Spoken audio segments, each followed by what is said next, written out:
frothy. Let's talk Fragile.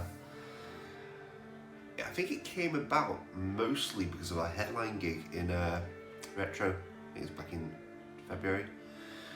We kind of went on a mad writing spree before that time because we weren't completely happy with the set, so we wanted to inject some new songs into the set.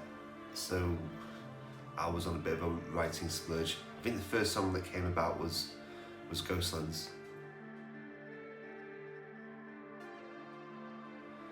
Pretty immediate for me actually. Al sent over this shuffling kind of beat, and at the time I was having loads of sleepless nights because there was a whole Wuhan thing going on in January. We'd just got over Brexit, Christmas had happened, which was a bit of light relief, but then the kind of Wuhan story started coming through. I was on all these different chats, watching all this footage of stuff going on, and it kind of made me nervous. I've lost sleep for a lot of time. I think I went for like 2 or 3 weeks where I just had really, really fractured sleep. And I guess Coastlands is the kind of result of those nights. I would get up and I'd just be coming downstairs, sat in front of the computer and listening to the stuff I had sent over, and I was starting to kind of fit lyrics and ideas around the music. So Coastlands came quite easy for me at the start actually. So when we first made Coastlands, it kind of came into its form pretty immediately. But then actually when it got closer to the EP being released, I really struggled with the vocals on it, because I'm not sure whether I'd been hammering it for about 3 or 4 weeks and I had this idea in my head of how the vocals should sound. But yeah, I think I got there in the end. It was a challenging one of that actually, really challenging. But I'm really happy with the result. Interestingly actually, Owen, our manager, love you Tiger Boy, he didn't want that to be the first song on the EP, he wanted Contact. But I kind of wanted to create a song in the same vein that Suede had done with introducing the band. I always think if you're going to have a collection of songs, there needs to be a beginning, a middle and an end. So I think that's a really, really good beginning, and Contact actually is a really, really good end. So I'm quite happy with the kind of bookends to the EP. I think it works really well. As for the themes of Coastlands, it's actually really dark. I said it came about through nightmares really. Restless sleep, not sleeping at all. So in terms of the lyrics, there's some really dark imagery in there. But I kind of love the fact that it's an unusual EP, that in the first minute of the EP it's talking about supply chains failing, standing above somebody's body. It's just all kinds of dark imagery. And actually the end part, when there's like a different vocal that kicks in just for the end and it's shouting something about trapped in Coastlands, I think that's really effective. I can almost imagine that live on a big stage. Not that we'll probably ever get to do that, but if we did, I think it'd be a hell of a way to open a show.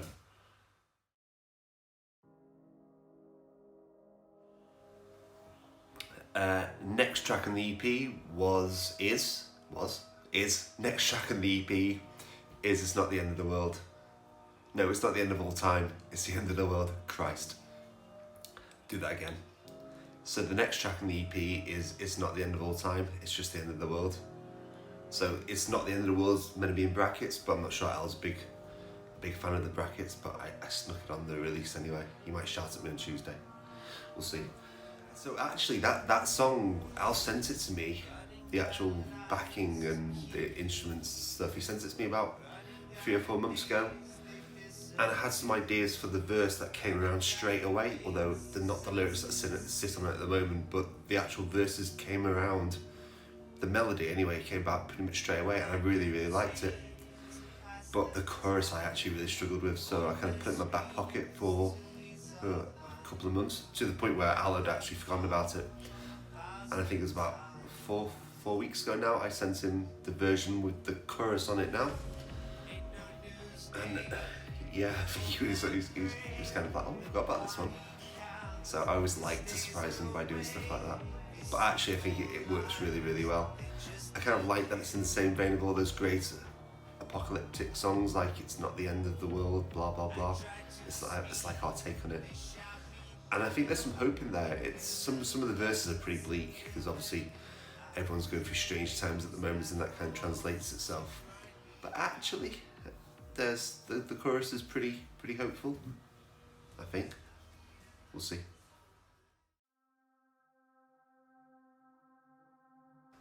Next song on the EP is called Josephine. I love Josephine. Al sent over the tracking for it, and he said it might be a bit cheesy, might be a bit 80s-ish, but I kind of love that about it. I've always wanted in my life to do a really, really great song that's named after a girl. So if we look back through music culture, there's loads of them. So you've got Human League, Louise. There was that track Eloise from the 80s as well. Just all kinds of great songs named after ladies. Ruby Tuesday's another great one. So it's like one of those tick box exercises that I just wanted to write a great song named after a lady. And I think Josephine's kind of great. For me, it's a love song for the end times. There's almost pleading in there. I think it's just a great pop song. I'm really, really happy with that one. And there's the refrain at the end as well, when the extra kind of layer of vocals come in at the very end. And the first time you hear it, I hope that you kind of like prick up thinking, oh, that's a bit strange. But I kind of like it. I think it's really, really good. I love the fact that it's about 4 minutes as well. I think it's about 4 minutes 20. And that's really good, because we have a tendency to do 6 or 7 minute 6 or 7 minute songs. So it's actually really good that we reined ourselves in a bit on that one. I love the intro as well. Well done, Al. Great intro.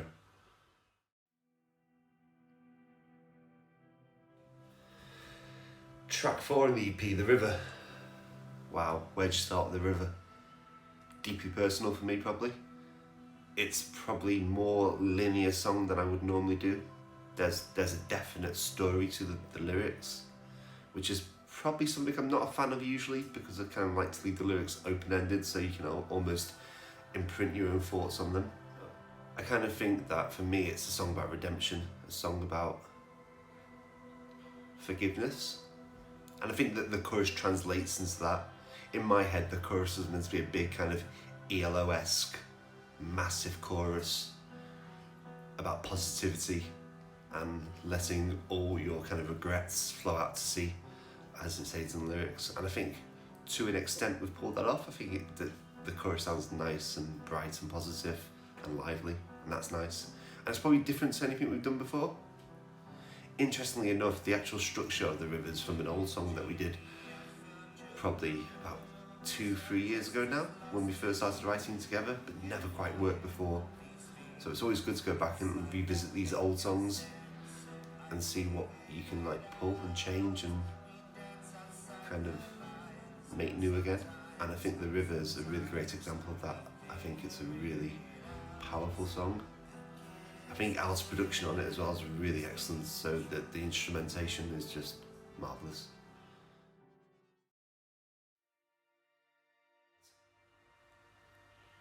Interestingly enough, Contact, it's the one song that everyone's been coming to me and saying, it sounds like a real progression. It kind of feels like you're making a journey here, you've made the next step.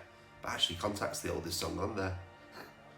So, I love Contact. We kind of did it 3 years ago, but not nowhere near as good as we're doing it now. I just love the fact that I get to play around with electronic voices. Bleak voices as well. But yeah, there's some great in there. There's the first set of vocals when I think I'm singing, I don't think I know, I know how you feel, I feel it too, I know how you feel, I feel it too. And it's just kind of this kind of mantra of acceptance, and we're all in this together. So I kind of like that. But also it doesn't go up a scale, or it doesn't go up a key, but it kind of hits this kind of pinnacle bit halfway through the song where it says about the blowing through my brain till nothing remains. And I kind of love that kind of journey the vocals take, and they kind of take you to that different level. I think that's really good. I just think it's a great song. It's kind of us letting loose a bit of the synths and letting Al create his own little world there, and I'm just kind of in the background singing the odd thing and putting my electronic voices in. I think it works really, really well. I'm sure Al would have more to say about the track than that, but I can see it probably being our end song going forward for the set. We'll see. We'll see if I can fit all those pedals with the samples on stage. Right, well that's me. I've kind of blapped on about the EP enough now. I just hope that you guys like it and you actually go out and listen to it, so that would be good. What's next? We need to get out of lockdown. We need to do some gigs. it's going to be really hard to promote the EP without actually going out and playing gigs. So that's going to be a challenge, but I think we'll just have to take social media and keep hammering people until they actually click play and hopefully fall in love with it like we have. I think 5-song EPs are probably the future for us. If you're aware of our circumstances, we don't do this full time, obviously. You can tell by the amount of followers we've got and the fact that we record everything at home, but lives can be really challenging. We've both got full-time jobs, pretty demanding jobs as well. We've both got kids, mortgages to pay, so the idea of dedicating time and trying to produce a full album in our home studios to the level we want to do it would be a pretty massive task. So the fact we're doing these 5-song chunks, I think that's probably the way we're going to continue. I think we're already at least 2 or 3 songs into the next EP. One of them, Distant Friends, fantastic, perfect pop song, can't wait to share that. But yeah, that's what's next, probably another EP. Probably take us a couple months to get that one together, 2 or 3 months.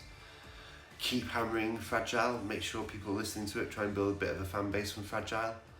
Then hopefully later in the year take to doing some gigs again. That'd be good. Miss gigging.